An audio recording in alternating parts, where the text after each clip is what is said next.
আসসালামু আলাইকুম ফ্রেন্ডস। আজ বলবো মাদার্স ডে নিয়ে। ইসলামে মাদার্স ডে কীভাবে দেখা উচিত।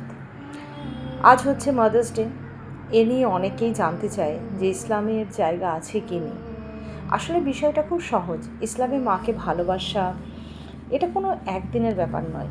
ইসলামে মায়ের মর্যাদাকে করেছে প্রতিদিনের, সারা জীবনের দায়িত্ব। কুরআন ও হাদিসে বারবার বলা হয়েছে মায়ের পায়ের নিচেই জান্নাত। অর্থাৎ মাকে সম্মান করা, যত্ন করা, খুশি রাখা এটা মুসলমানের নিত্যদিনের ইবাদতের মতোই। যখন কেউ যদি মাদার্স ডেকে পশ্চিমা সংস্কৃতি ভেবে না পালন করতে চায়, এটা তার স্বাধীনতা।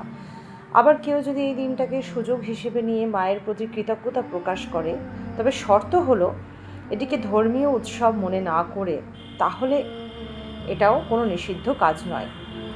ইসলামের দৃষ্টিতে মূল কথা হলো মাকে ভালোবাসা, সম্মান করা এবং তার খেদমত করা যেন শুধুই একদিনে সীমাবদ্ধ না হয়, বরং প্রতিদিন সবসময়।